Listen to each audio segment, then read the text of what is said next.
dia, crianças, tudo bem com vocês?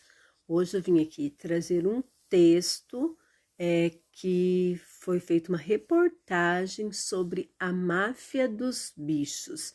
Então, dando continuidade ao que nós estávamos vendo ontem sobre o comércio ilegal dos animais, né? Sobre as pessoas que capturam animais para estar vendendo. Então, nós vimos ontem e hoje eu trouxe um texto que é uma reportagem, a máfia dos bichos. Então, vou fazer a leitura para vocês. Muito além de reality, tráfico de animais no Brasil tira 38 milhões de bichos da mata por ano e gira 300 bilhões. Francisco era só um bebê quando foi encontrado sozinho na região serrana do Rio em 2018. Não se sabe ao certo, mas acredita-se que perdeu a mãe dias antes. Fora morta. De alguma forma, ele se transformou em um sobrevivente do crime. Acontece que Francisco, apesar de ter um nome considerado relativamente popular pelo IBGE, não pode ser considerado um tipo comum. Na verdade, ele faz parte de um grupo que aos poucos vem desaparecendo no Brasil. É uma onça parda, segundo maior felino do país, atrás apenas da onça pintada, uma espécie em extinção na fauna brasileira. Assim como ele, a Silvinha, a Lourdes e o Peri, que são, respectivamente, uma jiboia, uma capivara e uma preguiça de 3 dedos, se recuperam com a ajuda do Instituto Vida Livre, uma organização que desenvolve trabalhos de proteção e reabilitação da fauna silvestre. A grande maioria vem de apreensões realizadas pelo IBAMA, Instituto Brasileiro de Meio Ambiente e dos Recursos Naturais Renováveis. Esses são nomes de apenas alguns bichos vítimas do tráfico, da caça ilegal ou de maus tratos. Vítimas também da priorização do capricho humano em detrimento do bem-estar de um animal.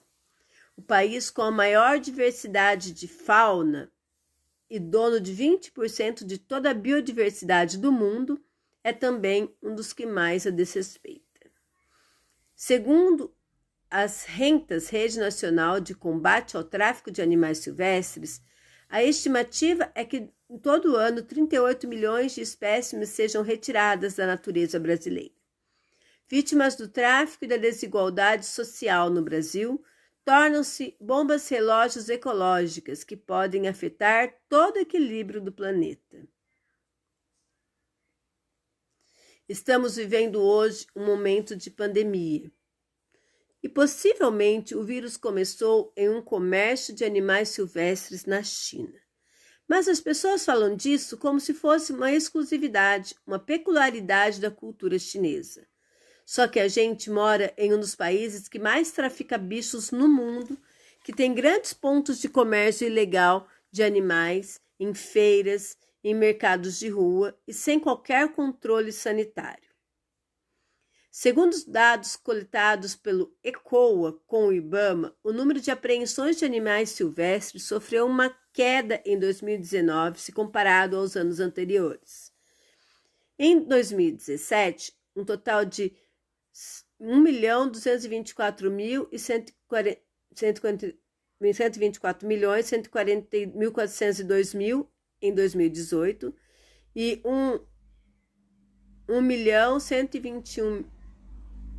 1.121 milhões no ano passado. Fatores como capturas de animais em cativeiros, caça, venda ilegal, por exemplo, somam-se para gerar a quantidade final contabilizada pelo órgão federal. Porém, obviamente, só é possível computar o que foi apreendido. Os dados de órgãos oficiais de fiscalização, então, não conseguem traduzir o volume real do tráfico de animais silvestres. O número de resgates da fauna silvestre brasileira não chega nem a 0,5% do que é comercializado ilegalmente. Coletando informações de batalhões de polícia florestal, do Ministério Público Federal, da Polícia Federal, do IBAMA, de ONGs brasileiras e internacionais, universidades, centros de pesquisas, Lançou-se em 2001 o Relatório Nacional sobre o Tráfico de Fauna Silvestre, trazendo uma estimativa de que possivelmente ocorre no escuro do tráfico. A grande dificuldade de acesso a números consolidados passa também justamente por essa quantidade de instituições responsáveis por fiscalização. É difícil saber o tamanho do tráfico no Brasil sem ter a compilação e análise de dados oficiais. Para isso, seria preciso que houvesse uma padronização nos registros. No Brasil, você tem os estados, como secretarias do meio ambiente, registrando de um jeito. Tem órgãos federais, como o IBAMA, registrando de uma outra maneira. E ainda tem as polícias ambientais fazendo de uma outra forma. O vilão que nos últimos anos tem dificultado ainda mais o combate ao tráfico de animais são as redes sociais. O que antes acontecia pontualmente em espaços físicos, como feiras livres, em cidades do interior, agora tem uma vitrine universal na internet.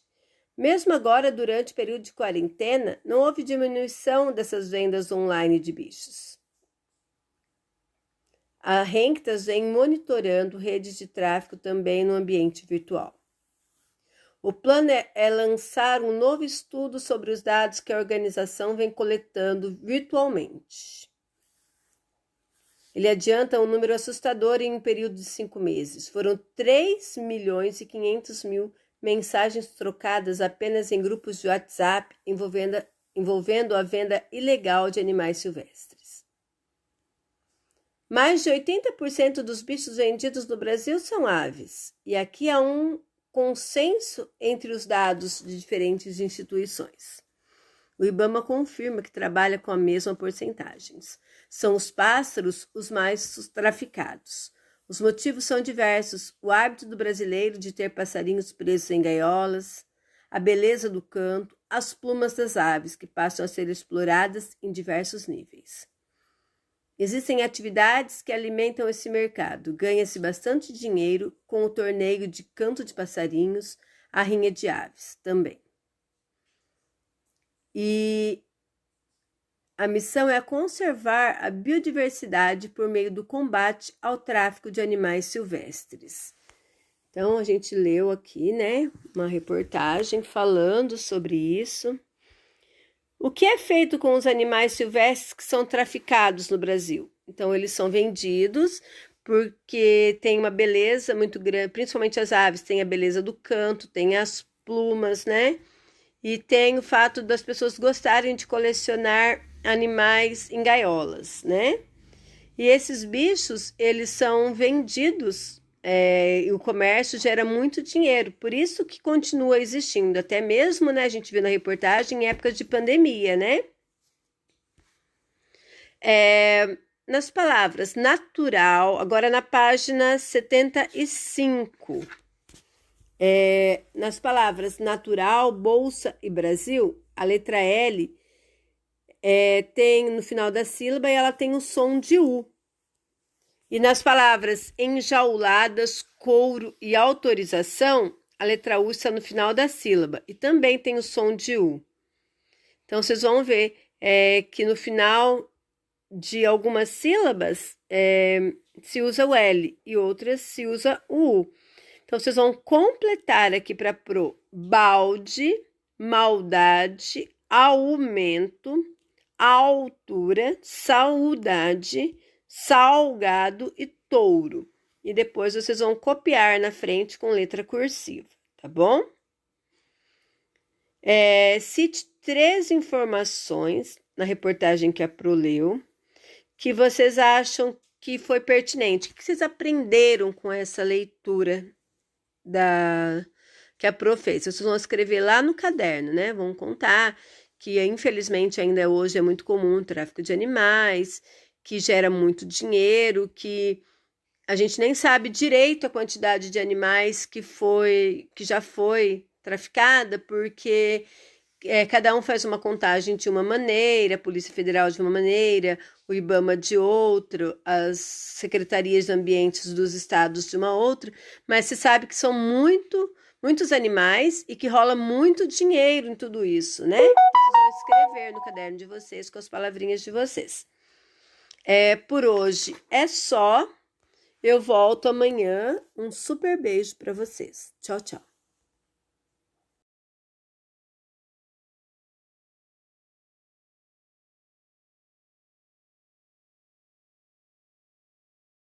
Bom dia, crianças. Tudo bem com vocês? Então, hoje, terça-feira, nós viemos aqui para nossa aula de ciências, né? Antes de começar a nossa aula de ciências, a Pro quer dizer que está morrendo de saudades de vocês, né? Já faz muito tempo que a gente não se vê e a saudade vai apertando cada vez mais, né?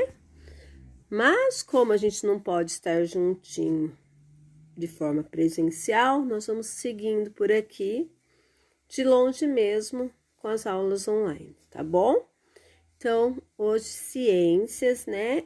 Ana Cristina Fontes e Jaqueline Paranhos Cardella foi quem elaborou as atividades que a gente vai estudar, tá?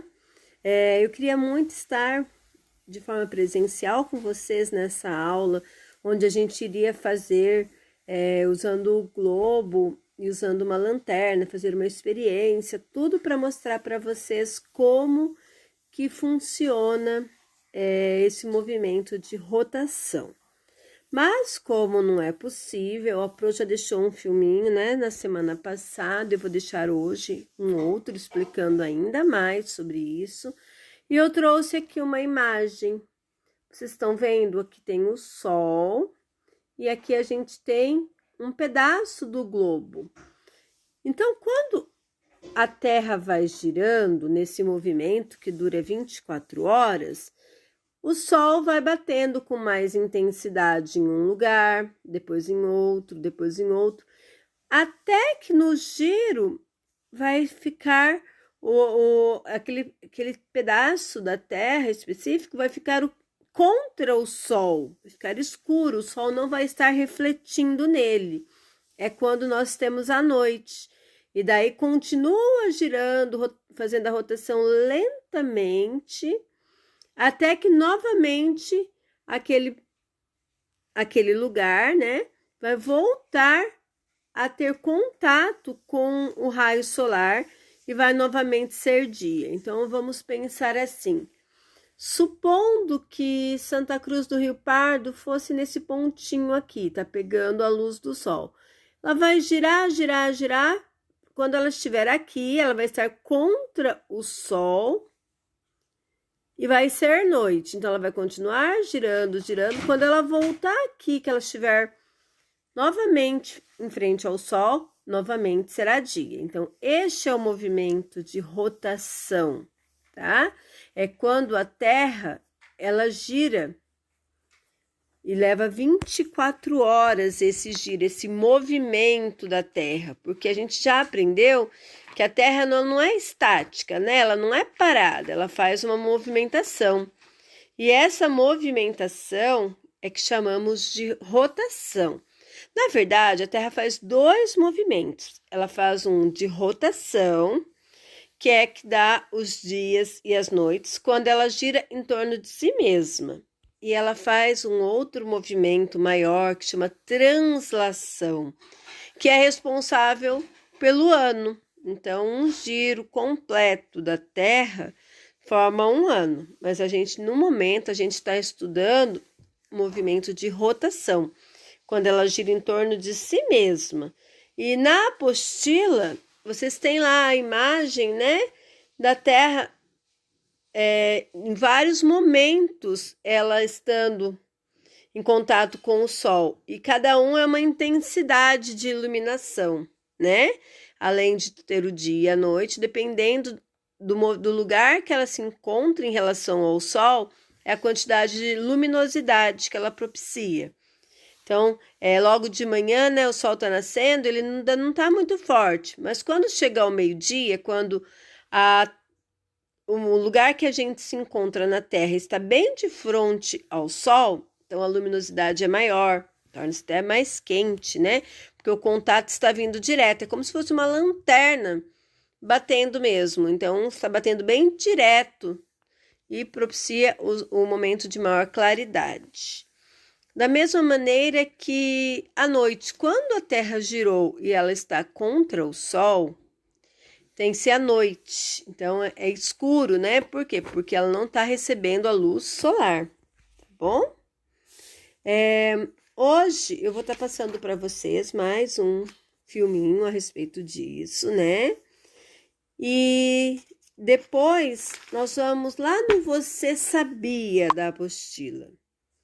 Não é apenas a Terra que executa o movimento de rotação. É qualquer rotação, a gente chama todo movimento giratório de um corpo em torno de um eixo fixo. Então, no caso, as rodas da bicicleta, o carrossel do brinquedo, né?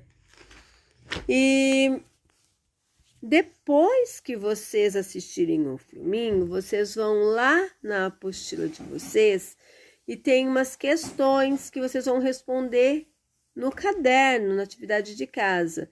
Tem uma imagem que reflete um quarto, né? E a gente vê aqui, olha. E a gente vê que pela janela está entrando a luz solar, né? Na página 280. Então, vocês acham que aparentemente a posição na casa, que a casa foi construída, favoreceu a iluminação natural do quarto? Sim, né? Porque a gente viu que tem uma luz do sol entrando pela janela, né?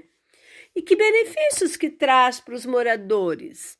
Então, o sol, ele ajuda a afastar os fungos, ajuda a afastar o mofo, ele aquece o cômodo da casa, ele faz com que haja economia de energia elétrica, porque durante o dia o cômodo da casa fica claro, não precisa estar acendendo as luzes, né?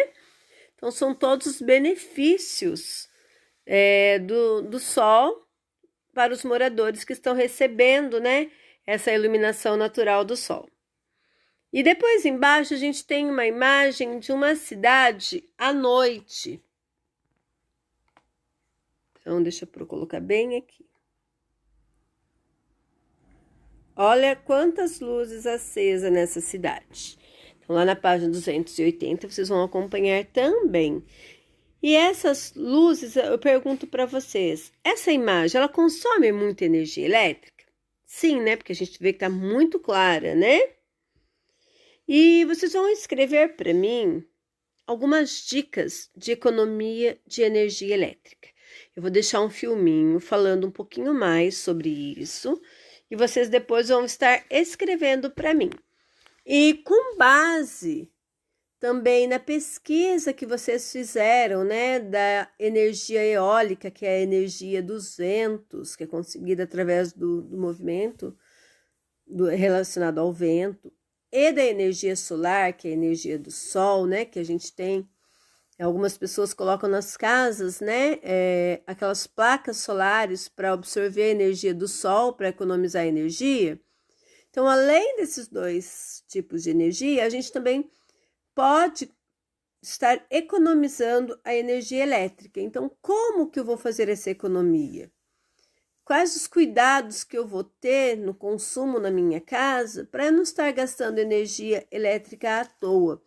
Porque além de eu conseguir baratear a conta de energia elétrica da minha casa, eu ainda consigo economizar e preservar o ambiente, tá bom? Então, eu vou deixar lá um videozinho falando sobre isso e vocês vão escrever depois para mim 3 dicas de como economizar energia elétrica. Gente, super beijo para vocês. Daqui a pouco a Pro volta com a nossa aulinha de língua portuguesa, tá bom? Beijos, amo vocês.